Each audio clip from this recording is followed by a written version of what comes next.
अस्सलामु अलैकुम वरहमतुल्लाहि वबरकातुहू।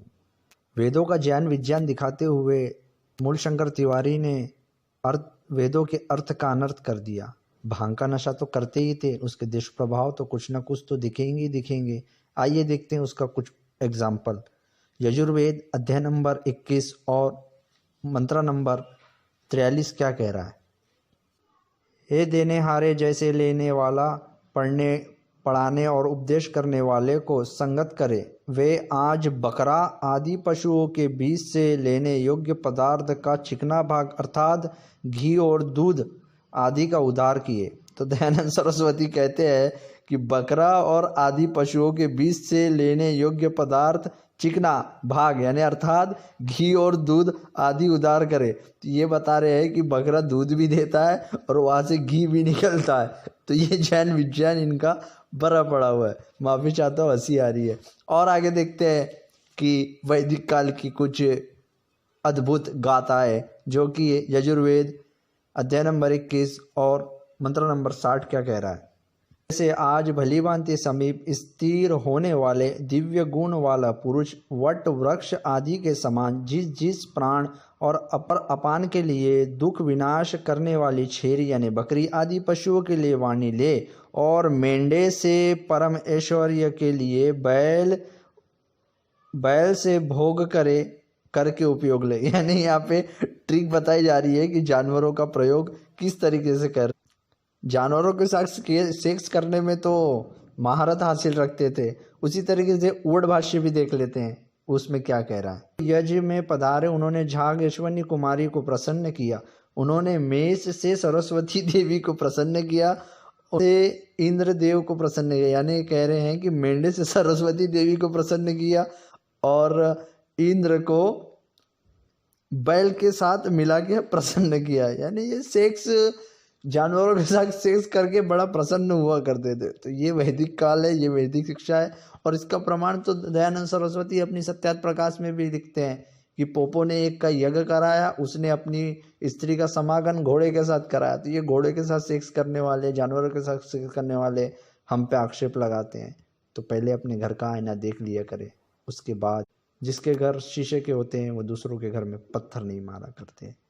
अर्थ का अनर्थ करते हुए ये वैदिक विज्ञान बकरों में से दूध निकाल लेता है, घी निकाल लेता है और जानवरों के साथ सेक्स करके परम आनंद पाता है। कारवां यही नहीं रुकता। अगर वेदों के और आदि हिंदुइज्म के अश्लीलता के ऊपर चर्चा किया जाए तो काफ़ी लंबी फहरिस्त बन जाएगी, पर बहरहाल इसे देखने की कोशिश करता हूँ। ये गू गोबर खाने वाले, गाय का मूत्र पीने वाले, जो मैं नहीं खुद मनुस्मृति इसकी आज्ञा देते हैं क्रचवत का गोबर आदि रस मिलाकर पिए, तो ये नबी पाक सल्लल्लाहु अलैहि वसल्लम की ज़िंदगी मुबारक पर आक्षेप लगा कर अभद्र टिप्पणी करते। मियाँ बीवी के ताल्लुकात इन्हें क्या पता, जो शादी न करते हुए व्यभिचारी में ज़िंदगी गुजारते थे और नियोग के नाम पर अपनी हवस पूरी किया करते थे, उन्हें घर का सुख क्या पता, जो खुद सन्यासी के नाम पर भीख मांगा करते थे। बहरहाल और देखते हैं कि इसके उदाहरण। जानवरों के साथ सेक्स करते करते इतनी आदत पड़ गई थी कि खुद की पत्नियों के साथ भी उसी तरह व्यवहार करते नजर आते थे।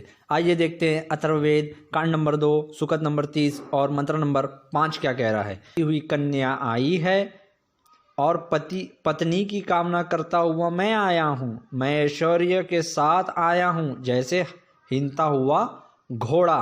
तो यहाँ तक कि जिस तरीके से घोड़े गधों के साथ सेक्स करते, बैलों के साथ सेक्स करवाते रहते, तो आदत पड़ गई थी, तो घर में भी उसकी प्रैक्टिस करते थे, घोड़ों के जैसा हिनाते हुए आया करते थे। और आगे देखते हैं अथर्ववेद कांड नंबर 11 सुकत नंबर 5 और मंत्र नंबर 18 क्या कह रहा है। ब्रह्मचार्य से कन्या युवा पति को पाती है, बैल और घोड़ा ब्रह्मचार के साथ घास सींचना चाहता है यानी गर्भदान करना चाहता है। यानी वो लड़की के साथ ये बैल और घोड़ा गर्भदान करना चाहता है। जिस तरीके से बताया कि सेक्स करते रहते थे, और इसका तो प्रमाण है दयानंद सरस्वती ने भी खुद अपनी सत्यार्थ प्रकाश में लिखी है कि पोपो ने यज्ञ कराया और अपना संगावन अपने प्रिय रानी के साथ कराया, जिसकी वजह से उसकी रानी मर गई थी। तो ये घोड़े गधे के साथ, जानवरों के साथ अपनी औरतों को सुलाने वाले हमसे बात करते हैं। बहरहाल और आगे देखते हैं अथर्ववेद कांड नंबर 14 सुकत नंबर 2 और मंत्र नंबर 38 क्या कह रहा है।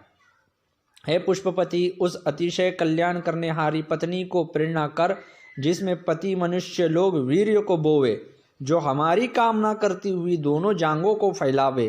कामना करते हुए लोग का प्रणहन करे तो दोनों जांघों को फैलवाओ और ये जैन विज्ञान लोगों को बताओ। और देखते हैं उसका अगला ही मंत्र।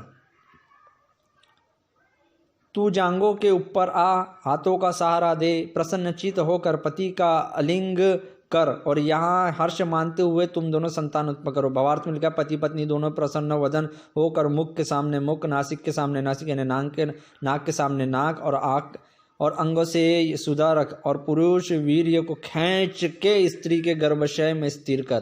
तो ये जो प्रतिक्रिया है, ये जो क्रिया है और ये जो प्रोसेस है, उससे तुम्हारी भी उत्पत्ति हुई है। तो ये मियाँ बीबी के ताल्लुक तुम्हें क्या पता। तो जिन्होंने अपने घर का आईना ना देखा होता है वो इस तरीके हरकत करते हैं। अगर इसी को अश्लीलता माना जाए तो इतनी फहरिस्त लगा दूंगा कि उसे गिनते गिनते तुम्हारी नस्ल के जगह तुम्हारी फसलें निकलना शुरू हो जाएगी।